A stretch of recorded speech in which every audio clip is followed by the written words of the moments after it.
What does it take to be responsible with your own strength? Not to admire it, not to remember it, but to actually take responsibility for it before it slips away unnoticed. Because strength doesn't vanish all at once. It fades quietly, politely, while you're busy living. I'm 65 years old, and I'm training for my first adventure race. Not to prove anything, not to chase youth, but to reclaim competence. To take responsibility for my own strength before it slips away permanently. Because I've seen where the other path leads, and I don't want to end up there. This is Reinvent, the series, and this is where the work really begins.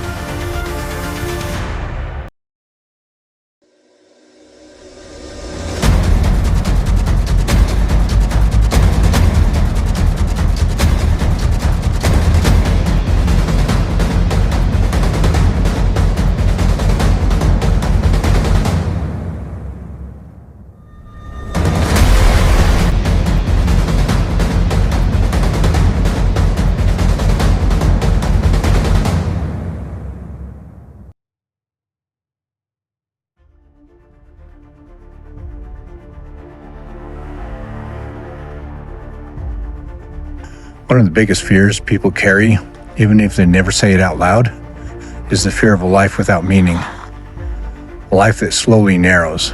A life where comfort replaces capability. Where relevance fades into a rut. And a rut is nothing less than a grave with the ends kicked out.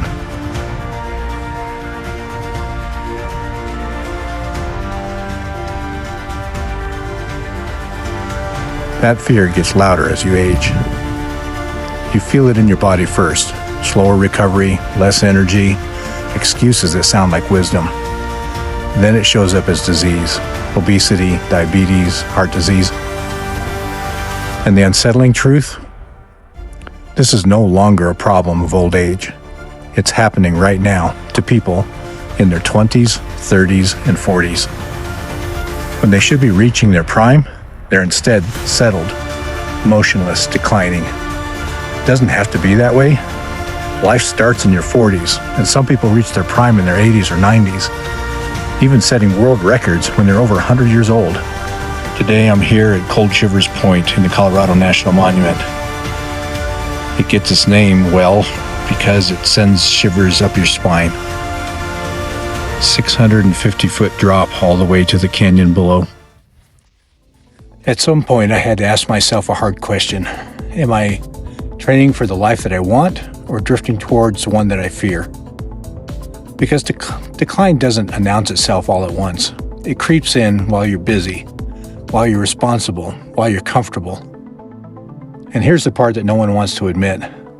If you don't take responsibility for your strength, no one else will. Not your doctor, not your past accomplishments, not even your good intentions. So I made a decision. I'm training for my first adventure race. Not to prove anything, not to chase youth, but to reclaim competence, to be useful under pressure, capable when things go sideways, grounded in my mind, in my spirit, and in my body, a body that I can trust.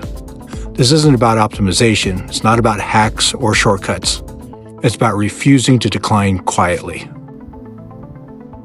This video begins a 16-part journey of reinvention, exploring longevity and human potential, and I want to take you along with me.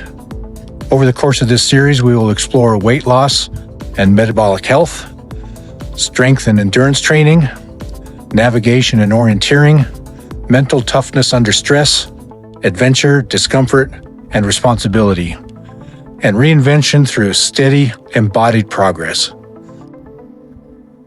This isn't about a midlife crisis. It's about refusing to decline quietly. If you felt that tension, the sense of something meaningful is at stake, this series is an invitation for you to face it head on. Not a transformation, not a body hack, not extremes. Just honest work done consistently in the real world. This isn't about reclaiming youth. It's about becoming harder to break. It's about maintaining dignity through capability, meaning through effort, purpose through responsibility. It is well said in the Book of Wisdom, if you faint in the day of adversity, your strength is small. Strength isn't vanity, it's stewardship, and neglecting it has consequences. If you're watching this and thinking, I'm not old, but I'm not who I used to be, or if you're thinking, I look in the mirror and I'm not who I want to be, then this series won't be about me training for an adventure race.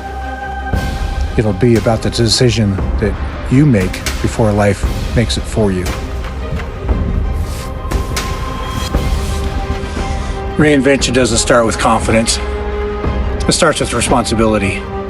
This is Reinvent, the series, and this is where the work really begins. Come on, meet me at the trailhead. Let's adventure together.